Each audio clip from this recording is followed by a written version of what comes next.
집단에 어울리는 사람이 된다는 것. 1997년 학교를 떠나게 되었을 때 나는 엄청난 안도감을 느꼈다. 나는 청소년에게 나를 괴롭혔던 작은 도시, 집단 떠돌림과 따분한 수능주의자들부터 벗어나고자 했다. 나는 대학 진학을 위해서 마법 같은 도시 런던으로 향했다. 나에게 그것은 사람이 하고 싶은 대로 살아도 누구 하나 눈 깜짝하지 않는 곳으로 보였다. 당시 10대였던 나는 그러한 분위기에 압도당하면서 나를 둘러싼 다양한 성에 감탄을 금치 못했다. 백인 이성 여자로서 나는 내 주변에서 벌어지고 있는 대부분의 인종차별주의와 장애인 차별주의, 호모포비아, 트랜스포비아에 대해서 확실히 무감각했다. 때때로는 나도 모르게 그러한 차별을 강화하는 데 기여했다. 나는 식민주의나 의생하고 유산에 대해서도 인종차별적인 규범이 사회 구조를 계속해서 형성해 온 방식에 대해서도 전혀 알지 못했다. 나의 정상성 관념은 개인적이고 순진했으며 자기중심적이었으며 심지어 내가 페미니스트라는 불리는 것조차도 싫었다. 런던은 그때 내게 있어 원하기만 하면 무엇이든 할 수 있고 누구든지 될 수 있는 곳, 다양성이 넘치지만 그 다양성이 익명성이라는 안락함으로 보호되는 도시였다.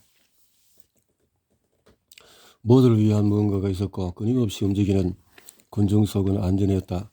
나는 여전히 런던을 사랑하며 그곳은 내가 어린 시절 보낸 켄티시 타운에서 한 번도 느껴본 적이 없는 고향 같은 느낌을 준다. 그러는 사우스 우드포드의 고층 건물로 이사했을 때 나의 낭만적인 기대감은 깨지고 말았다. 나는 씁쓸함을 느꼈다. 나는 다른 10대 후반의 소녀 12명과 같은 층을 썼는데 몇 가지 이유에서 나는 그들이 내 고등학교 친구들보다도 더 너그러울 것이라고 생각했다. 하지만 아니었다. 그들은 어떨 때는 면접에서 어떨 때는 학생회관의 오래되고 낡은 방문과 얇은 벽 뒤에서 수다를 떨며 킬킬대고 험담을 했다. 그들 패거리가 아니었던 학생들조차 내가 지나가면 대화를 멈추고 비난하듯이 나를 노려봤다. 너는 참 조용한 애구나. 그들이 늘 반복하던 말이었다. 내게 그 말은 가차없는 비난처럼 들렸다. 내가 그들과 다르다는 신호 같았기에 그래서 뭐? 내가 정말 하고 싶었던 말이었지만 나는 감히 그렇게 하지 못했다. 바보 같게도 화장을 짓게 하고 무의미한 험담을 즐겼던 그 소녀들 중에는 내가 그랬던 것처럼 사람들과 어울리지 못할까 봐 걱정하는 아이들도 있었다. 바로 옆방에 있던 아이는 친구들과 낄낄거리며 불평을 늘어놓는 날이면 늦은 밤까지 남자친구를 붙잡아 울어대곤 했다. 여기 진짜 싫어. 그녀의 느낌이 벽을 통해서 내게도 들려왔다. 정확히 한 학기 만에 그녀는 학교를 그만두었다. 그의 말에 내가 인기 있다고 생각해본 이 패거리를 놀랄 정도로 많은 사람이 싫어하고 있었다는 사실을 알게 되었다. 어쩌면 그들도 결국 이상적인 사람이 아니었지 않을까? 그러한 사실을 알게 되었다고 해서 내 두려움이 바뀌진 않았다.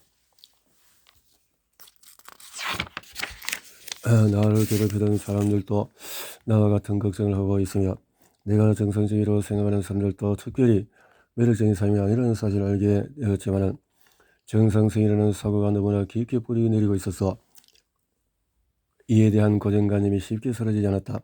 나는 내 자신을 고치고 싶다는 바람을 계속해서 가지고 있었고 그러한 욕망을 거부할 수 있는 힘을 가지게 되었을 때조차 거기서 헤어나지 못했다. 우리의 정상성 관념은 우리가 개인으로서 지닌 욕망과 집단의 일원으로 받아들여져야 할 필요성 사이에 어디쯤인가 위치한다. 집단에 어울리는 사람이 된다는 것은 늘 가능하지 않을 수도 있고 때로는 정신적인 신체적인 건강을 해칠 수도 있다. 하지만 그럴 만한 가치가 있을 수도 있다.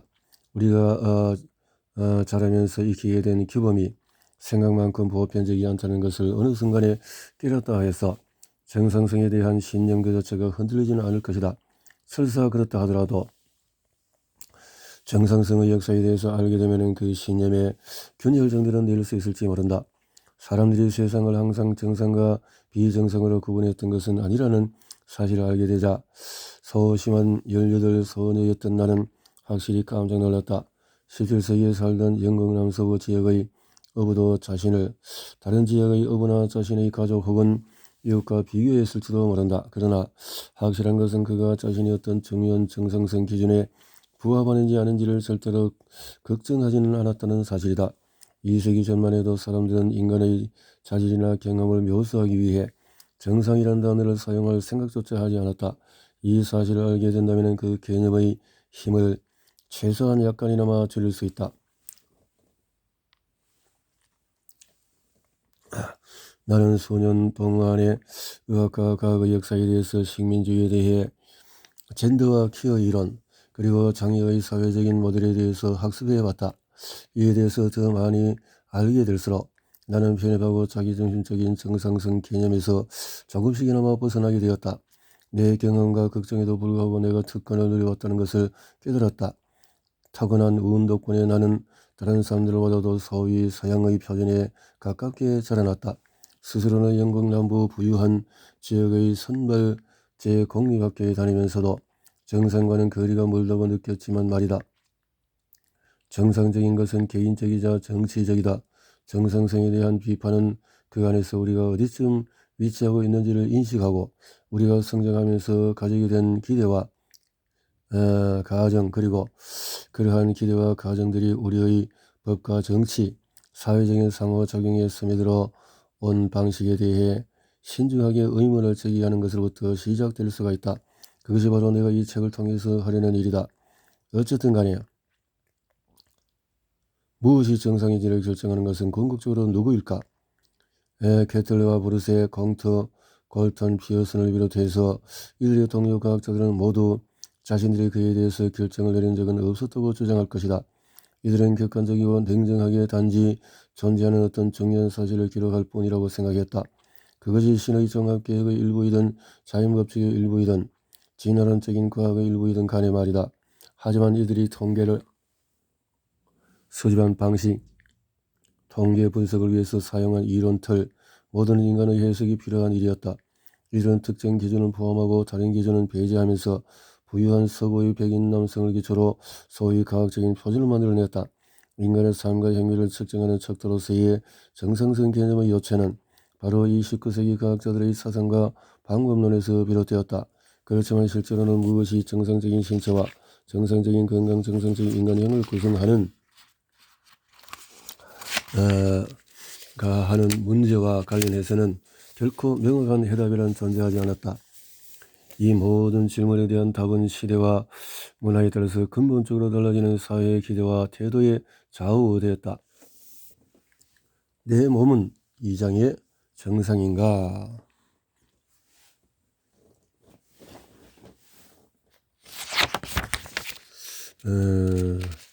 Am I normal?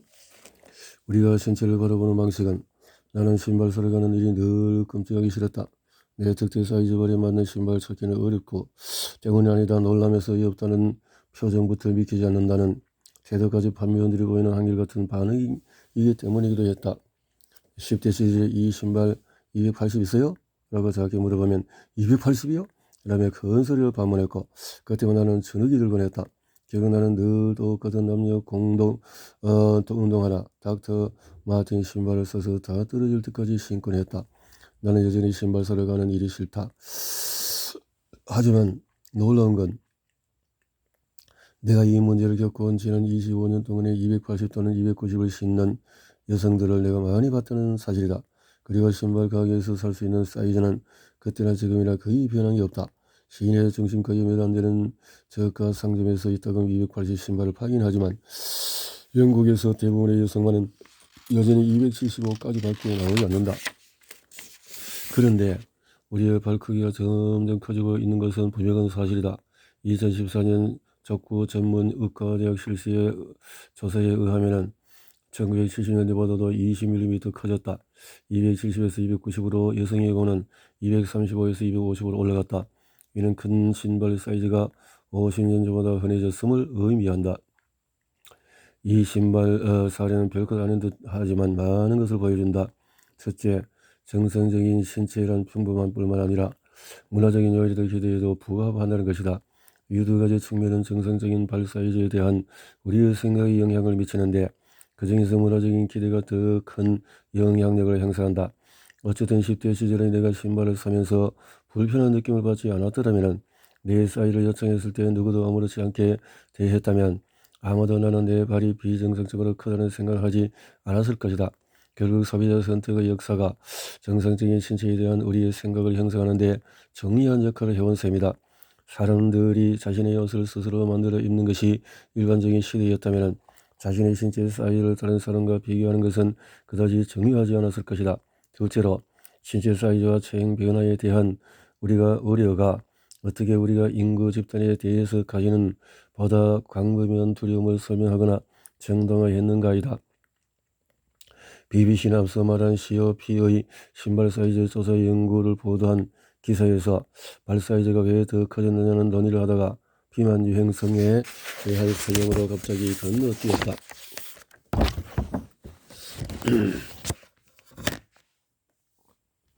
COP의 로렌 존스가 우리의 발이 신체 변화에서 상응에서 더 길어지고 넓어졌다고 말했다면서 이 말은 곧 영국민의 신장과 체중이 늘고 있기 때문이라고 기사는 해석했다. 그러나 COP 조사 연구가 신발 사이즈와 함께 신장 및 체중도 측정했는지는 확실치 않으며 이들 사이의 연관성을 보여주는 어떤 명확한 증거도 제시되지 않았다. 그럼에도 기사는 큰 발이 신체 건강의 악화를 나타내는 하나의 징후라고 주장했다. 그런데 이는 사람들이 발이 맞지 않는 신발을 신어 발이 망가지는 것을 우려했던 COP 조사 연구 취지를 간과한 것이었다. 이런 식의 연관짓기는 정성신체의 역사에 반복적으로 등장한다. 우리는 신체의 다양한 부분이 이렇게 인간 종의 태고나 국가 세수를 증거로 여겨져 왔는지, 어떻게 식민지 학대를 정당화하고 문명의 인종차별적이고 성차별적인 위계질서를 뒷받침해 왔는지를 이미 살펴봤다. 마지막으로 우리가 우리의 몸에 맞는 관계에서 의학이 해온 역할을 보여준다. 우리는 우리가 우리 몸의 일부라고 느끼는 동시에 또 별개의 존재라고 느낀다. 프랑스 철학자 폴 바레르의 지적처럼 우리는 우리 몸에 대해서 마치 우리에게 속한 것처럼 말하지만 우리에게서 몸은 전적으로 사물에 불과한 것이 아니고 몸이 우리에게 속하기보다는 우리가 몸에 속해 있다. 나는 그리스 의학의 증거의학의 차이를 다룬 구리야마 시게이스의 흥미로운 의학 역사서에서 이 용문을 우연히 접했다. 구리야마는 인간의 몸을 해석하고 이해하는 방식이 상이한 의학 전통에 따라서 어떻게 완전히 달라지는지를 보여준다. 서기 1세기와 2세기의 그리스 의사들이 인간의 몸에서 근육을 봤다면 중국 의사들은 침술체계의 침구역 혈자리를 봤다. 구리야마에 따르면 심지어 당시 중국에는 근육을 가리키는 특정 단어조차 없었다. 이는 어떤 전통이 옳은가의 문제가 아니었다. 두 모델 모두 대부분의 인간 신체에서 외관상 드러나는 특징들이 기본하지는 않았다. 실제로 사례는 여러 유형이 포함되어 있음에도 이 시대 의학 체계에는 이를 구분하지 않는 것이 일반적이었다. 특히 그리스 의학은 매우 독특했는데 무엇보다 그들의 해부학은 인간을 발가벗겨 묘사하고 과장하며 해부학으로 근육이 존재할 수 없는 부분에까지 근육을 그려 넣었던 예술적인 전통이 뿌리박고 있었다. 우리가 우리 자신의 신체를 바라보는 방식은 우리가 정상성에 관련해서 스스로 내리는 판단만큼이나 역사와 문화의 영향을 받는다. 아름다움이라는 신화. 1945년 9월에 클리브랜드의 주요 신문 당신은 전형적인 여성 노르마입니까? 라는 경연 대회를 열었다. 참가들은 자신의 신장, 체중, 가슴 둘레, 엉덩이 둘레, 허리 둘레, 허벅지 둘레, 종아리 둘레, 발짓을 제스를 해야 했다. 대회의 목적은 의사 로버트 디킨슨과 조각가 아브람 벨스키가 1942년에 만든 조각상과 똑같은 여성을 찾는 것이었다. 디킨슨 벨스키 조각으로 알려진 노르마는 통계적인 평균과 이상을 모두 반영하고 있었다. 미국의 남성과 여성 수천 명의 측정치를 토대로 제작되었으며 따라서 그 평균적인 미국인을 대표한다고 여겨졌다. 하지만 두 조각상은 모두 과도하게 편중된 표본에 기초했다. 즉 18에서 20세기 청년들 가운데서도 신체가 탄탄하고 건강하며 대놓고 백인만을 표본으로 선택했다. 심지어 이 조각상 커플은 미국 백인 원주민이라는 제목 하에 대중에게 전시되었는데 마치 이는 표준적인 미국인이 백인이라는 연상을 불러일으키는 동시에 유럽이 식민지로 전락하기 이전부터 아메리카 대륙에 살고 있는 주민들을 역사에서 지워버리려는 것 같았다. 거의 4,000명에 달하는 여성들이 대회에 참가했으나 노르마의 신체 시처수는 정확히 일치하는 사람은 단 한 명도 없었다. 우승자로 선정된 마사스키드 모어는 그저 신체 지수가 가장 비슷했을 뿐이었다. 평균자이자 가장 미국적인 이상을 모두 보여준다고 생각되었음에도 인간으로서의 노르마는 완전히 흙으로 판명되었다. 이렇듯이 노르마는 실존하지 않는다는 것이 밝혀졌지만 유감스럽게도 이러한 사실은 표준적인 여성의 아름다움과 관련된 이상형들을 전복시키지는 못했다. 노르마 조각상이 나오기 훨씬 전부터 여성들은 외모와 관련해서 남성과는 비교할 수 없을 정도로 극심한 압력을 받아왔다. 19세기의 정신병원 조사관들이 베들레헴 왕립 정신병원을 방문했을 때 그들이 퇴원 불허 의견을 내주신 환자들의 대부분은 부적절한 옷차림의 여성들이었다. 그렇다고 남성 입원 환자가 여성 환자보다 더 단정했다는 의미는 아니었다. 그저 남성들은 외모로 판단되는 정도가 여성들과 달랐을 뿐이었다. 당시 영국에서 여성이 머리를 길게 늘어뜨리거나 외출할 때 모자를 쓰지 않는 것은 같은 행동을 하는 남성에 비해서 정신상태나 성격에 문제가 있는 것으로 여겨졌다. 돌이켜보면 나는 삶에서 이러한 이중잣대를 의식하지 않았던 적이 한 번도 없었다. 나는 1980년대에 성장기를 보냈다. 당시 나는 소녀인 내게 부과되던 기대들이 내 남자친구들에게는 나와 같은 방식으로 영향을 미치지 않는다는 사실을 알고 있었다. 3살 때는 나름대로 이 문제를 해결하기 위해 내가 사라가 아니라 마크라는 이름의 남자아이라고 주장했다. 우리 중에 내가 가장 좋아하는 것도 보라색 타이였다. 물론 친구 볼이 훔쳐가기 전까지였지만 말이다. 초등학교에 입학하기 전 나와 내 가장 친한 친구는 의무적으로 입어야 하는 저 볼성스러운 교복을 제외하면 다른 어떤 치마나 드레스도 입지 말자고 약속했다. 선생님이 교실에서 뭔가를 옮겨야 하니 크고 힘센 소년들이 자신을 도와줬으면 좋겠다고 말했을 때는 화가 치밀었다. 당시 우리는 6살이었고 그런 만큼 교실에는 소년들만큼이나 크고 힘센 소녀들이 많았기 때문이다. 그러다가 6, 8살 때 여자아이라서 축구를 하기에 적합하지 않다는 이야기를 학교에서 듣게 되자 내 좌절감은 내부로 향하기 시작했다. 나는 점점 더 소년이 되고 싶었다. 10대 때는 틈만 되면은 침실 거울을 벽 쪽으로 돌려놓곤 했다. 나는 내 끔찍한 몸을 숨기기 위해서 셔츠와 헐렁한 티셔츠를 여러 벌 끝도 없이 겹쳐 입었다. 하지만 당시가 마침 그런지 룩이 유행하던 끝자락이었던 덕분에 아무도 그 사실을 알아차리지 못했다. 나는 20대에 들어서고 나서도 한참이 지나서야 젠더와 외모 간의 복잡한 관계가 내 삶에 어떤 영향을 미쳤는지 숙고하기 시작했다. 어쩌면 결국 비정상적이었던 내 몸이 아니었을지도 모른다. 문제라면 아마도 세계가 여성을 대하는 방식이었을 것이다. 아니면 젠더라는 그 관념 자체였을지도. 1990년 이후로 수많은 연구가 서구의 세계의 여성들 사이에서 신체 불만족이 마치 규범처럼 고착화 된 것을 보여준다.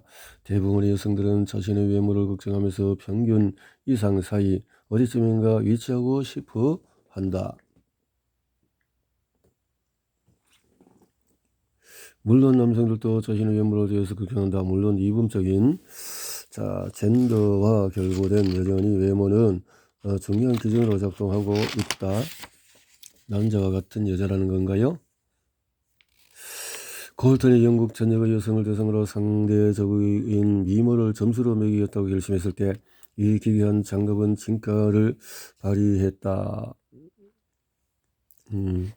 현대 기준에서 보면 추적한 행동이지만 여성을 과학적으로 객관화하기 위해서 직접 나섰다 해서 콜턴을 비난할 필요는 없다. 그는 당시에 널리 퍼져있던 관행대로 행동했을 뿐이다. 빅토리아 시대의 남성 과학자들은 아이를 낳고 기르는 장소인 가정이야말로 여성이어야 할 것이라고 생각하는 경향이 있었다. 그렇다면 젊은 여성의 주된 역할은 남편을 유혹하는 것이었고 그래서 여성의 미모는 진화적으로 유용한 수단이라 여겨졌다. 성선택 이론에서 다윈은 여성의 아름다움이 인간의 결혼에서 중요한 역할을 한다고 보았다. 다윈은 많은 세대를 거치는 동안의 생식 경쟁에 나선 모든 남성에게 가장 매력적으로 보이는 여성들이 선택되어 왔다고 말했다. 기묘하게도 이러한 주장은 이 진화 생물학자가 동물의 왕국을 묘사했던 것과는 정반대였다. 동물 세계에서 짝짓기 상대의 관심을 끌기 위해 형형색색 화려하게 치장하는 쪽은 오히려 수컷들이기 때문이다. 암컷 공작새는 아찔할 정도로 화려한 수컷 공작새를 선택할지도 모른다. 반면에 인간 사회에서는 확실히 정반대의 일이 벌어졌다. 자신의 이론을 사회적인 기대에 부응하도록 조정하긴 했지만 다윈은 미호의 보편적인 기준 같은 것은 없다고 인정했다. 그래서 세계의 다른 지역들에서 아름답다고 여겨지는 얼굴 모양과 피부색을 묘사하는 일에 오랜 시간을 할애했다. 하지만 그런 그에게도 유럽인들이 매력적으로 간주되는 특징은 전혀 설명이 필요 없을 정도로 명백해 보였다. 유럽인들이 무심코 언급한 유일한 특징은 바로 여성의 긴 머리였다. 긴 머리가 여성미의 기준이 된 것은 여행가이자 사회의 진노란자인 윌리엄 위너드 리드 덕분이다. 그는 여성의 긴 머리가 보편적으로 선호될 뿐만 아니라 성선택의 결과이기도 하다고 주장했다. 즉 긴 머리 아내들이 계속 선택되는 과정에서 여성의 지렁지렁한 머리다리가 만들어졌다. 어쩌면 리드는 남성이 머리를 길게 기르거나 여성이 지렁지렁한 머리다리를 짧게 자르는 일이 결코 불가능한 일이 아니라는 것을 인식하지 못했을 수도 있다. 다윈처럼 그도 긴 머리를 하나의 사회적인 표준이 아니라 생물학적인 특성으로 봤다. 남성은 여성 신체의 우아함과 피부의 부드러움, 곡선의 기품이 경주마의 대칭성과 스피드, 정관 합체의 화려함, 난초의 향기에 결코 뒤지지 않는 우리 인간의 창조물이라는 것을 기억해야 한다. 여성의 아름다움이란 무엇인가에 대해 당시의 저자들은 대단히 모호한 태도를 보였다. 하지만 그들이 제시한 사례들을 보면 그들의 미의식이 식민주의 시대에 발전한 인종적인 차이 위기 일세에 기초하고 있었음을 알 수가 있다. 예를 들어서 다윈은 낮은 코가 아름답지 못하다고 생각했다. 문화의 역사학자 샌더 길먼은 그러한 미적 태도가 18세기 말의 인류학적인 연구들에 비롯되었다고 지적한다. 18세기 네덜란드 해부학자 페트루스 캠퍼는 비지수와 안면각으로 아름다움을 측정하는 이론을 발전시켰다. 먼저 그는 이마에서 코를 따라 윗입술까지 선을 그린 다음에 이 선을 턱에서 시작한 수평선과 교차시켰다. 이는 다시 고전 예술로 검증되었다. 로마 시대 조각 작품들의 안면각은 96도, 고대 그리스 조각선들은 완벽한 100도를 보였다. 그럼에도 캠퍼는 이러한 연구 결과가 근대 세계에서 유럽의 백인이 가장 아름다운 인종이라는 생각을 과학적으로 입증하는 것이라고 주장했다. 다른 인종들의 안면각은 훨씬 낮았기 때문이다. 그러다 보니 다윈의 문화에 따라서 미의 기준이 다르다는 사실에 주목했음에도 다윈과 그 동시대인들은 대부분은 인종에 기반한 위기를 얼굴 모양에 부여했다. 큰 눈과 기란형 얼굴, 높은 콧모로 얇은 입술, 선명한 턱선은 아름다웠다. 서구 문명과 관련되었기 때문이다. 그러나 이러한 특징들을 근거로 서구 백인 여성이 그 밖의 다른 어떤 인종보다도 아름답다는 것이 증명되었다고 주장하는 것은 순한 논리에 불과했다. 그렇지만 또다시 서구 유럽이 표준적인 기준이자 모든 것을 평가하는 잣대가 되었다.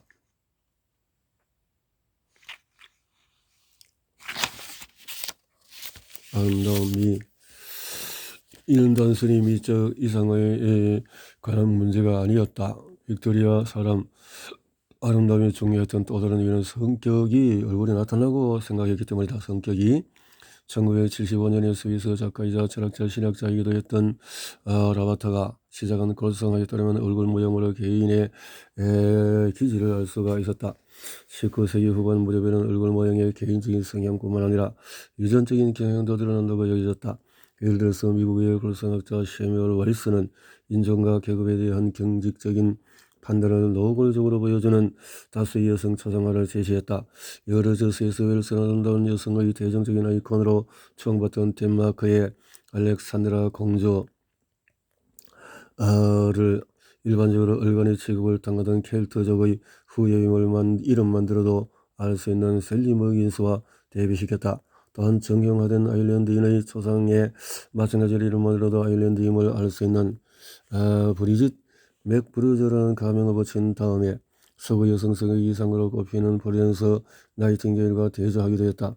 신문 사진보다도 큰 눈, 둥근 뺨, 고든 코를 가진 나이팅게일은 평범한 코와 사팔뜨기 눈, 푹 꺼진 뺨을 가진 맥브루저와 현저히 다른 이상적인 여성의 얼굴을 하고 있다.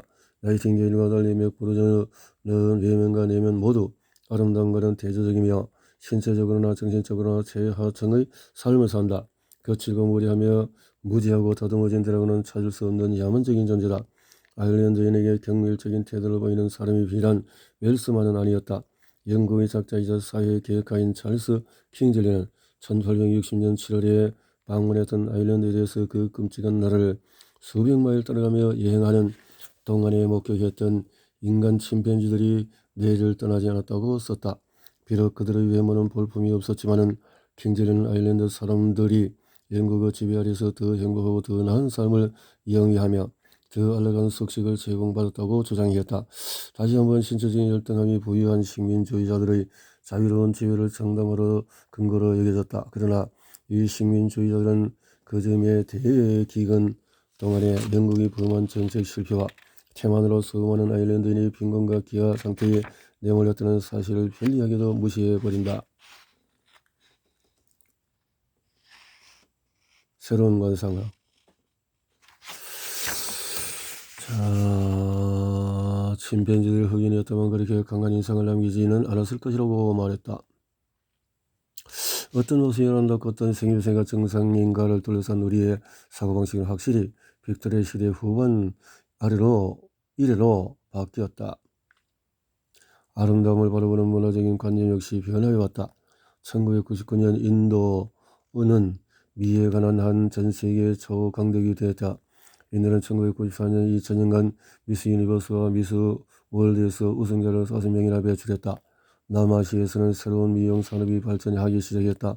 하지만 오늘날 미의 기준들은 여전히 백인의 신체 치수와 체형을 칭송하는 데 머물러 있다.